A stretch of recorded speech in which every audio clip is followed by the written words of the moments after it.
Let's face it, after Sean Strickland went off the rails last night during media day, there's no way anyone should give him a platform to espouse this disgusting rhetoric. These are the type of headlines I've been seeing this morning, completely and utterly gaslighting everything that transpired yesterday. In fact, Sean Strickland should be given an award for what he did yesterday, calling out an insanely left-leaning progressive journalist who thought he was getting a got you moment by calling out Sean Strickland, and instead he got it between the two eyes, and everybody across the board on social media has fallen in behind Sean Strickland for the common sense that he espoused yesterday, and even some LGBTQ members of the UFC who are actually fighting on the same card support Sean. So again here, this story really is about a mentally ill member of the mainstream media who got called out by Sean Strickland last night, and it was quite embarrassing. We're going to have a little look at it. Before we do, if you could hit subscribe, I'd really appreciate that. This is going to be a spicy one. I'm already demonetized on most of my videos, so if you could share this one out, I'd really appreciate you. By looking at the headline here, "Don't give him a platform," in quotations, you would swear that we would be getting hit with a barrage of people, mainstream people, tweeting at Sean Strickland. All the UFC ex-fighters, all the current media members will all come out in force and say, listen, don't platform him, strip him of his title. That's what I was expecting with a headline as egregious as this one.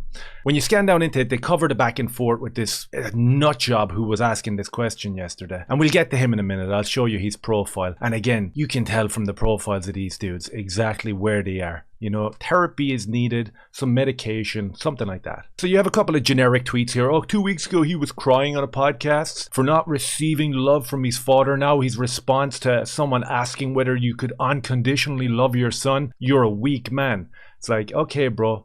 Change the record there. Someone calling out a little bit of hypocrisy here. "I don't care if your child is this, you're a weak man. Also, I'll do this to you if you bring up my traumatic childhood." Okay, fair enough. Not a bad point, but you're kind of looking on, okay, UFC champ Sean Strickland tells Canadian journalists go F themselves after journalists tried to ask a got you question. This sport is getting grosser by the minute. I'm going to click into this fella.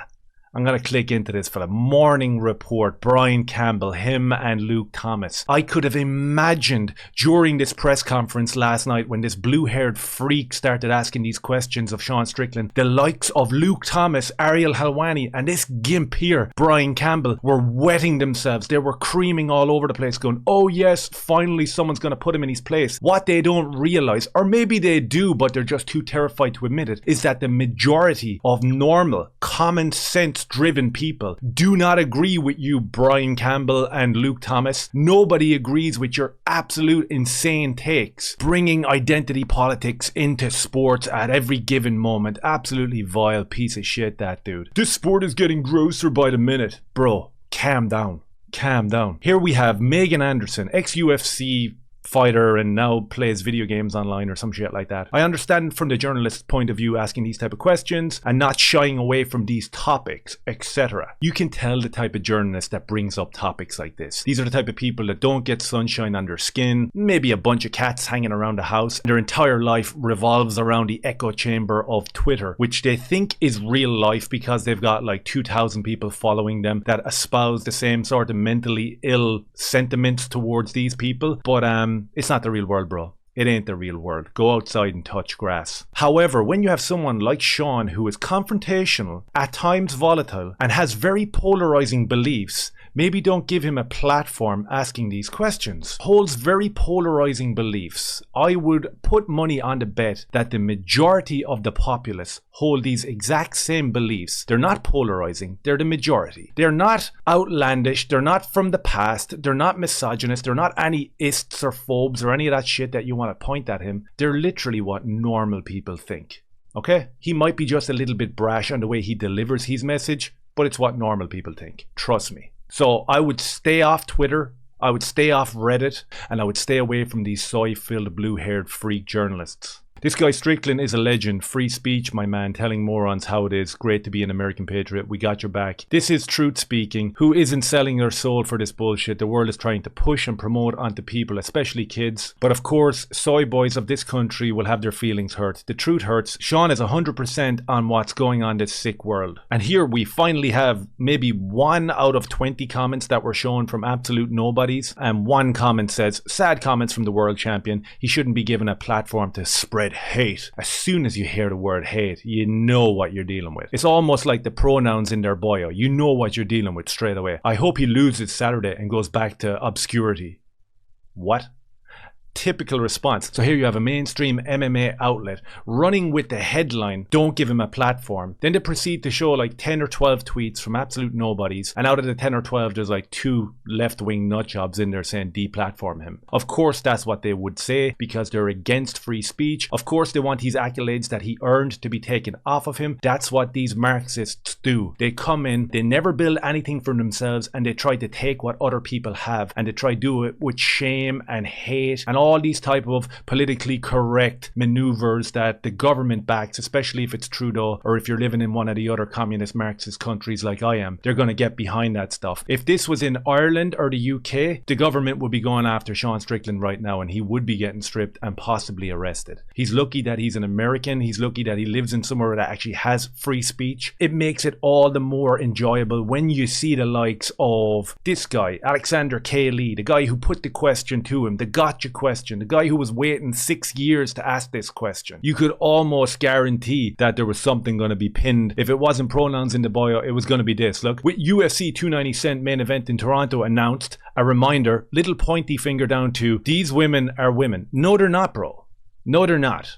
And everybody knows it. And nobody is on your side except for progressive nutjobs. It's as simple as that. You know, you're a left-wing nutjob. You got pulled up against Sean Strickland last night. You thought that you were going to go in there and reap the benefits of this virtuous question. And you got like 6 people agreeing with you on Twitter. Good job, man. And what has happened with Sean Strickland? The world, who didn't know who he was up until yesterday, are now looking going, oh look, here's a UFC champion that actually thinks exactly like us. You know, people that actually have families across the world that don't want their kids indoctrinated in schools by this mentally ill rhetoric. They're all looking at him right now going, whoa, I'm going to buy this pay-per-view this weekend because I'm going to put my weight and my support behind this guy. He's talking common sense. And they're going to look at journalists like this guy and Brian Campbell and Luke Thomas, and they're going to be, oh, they're the guys. Let's not forget that these are the guys that promote mutilation of young children and stuff like that. You know, pharmaceuticals getting pumped into under 16 so they can change who they are. Absolutely mental that people like this promote that, pin it to their Twitter,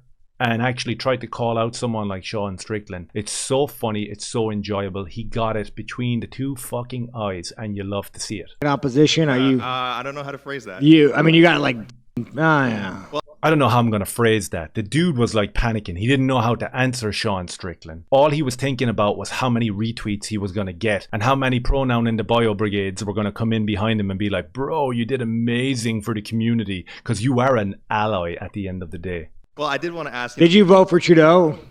I'm not going to say. And let me tell you something right now. If a man says he's not going to say, like if you ask him, did you vote for Biden? He's like, well, I'm not going to say. That's none of your business. He voted for Biden. Sean, so hey, Sean, I'm glad you've had great experiences. So this is what I'm talking about, you guys. The enemy of Canada. Sure. All right. That's what it's got to be. It's got to be.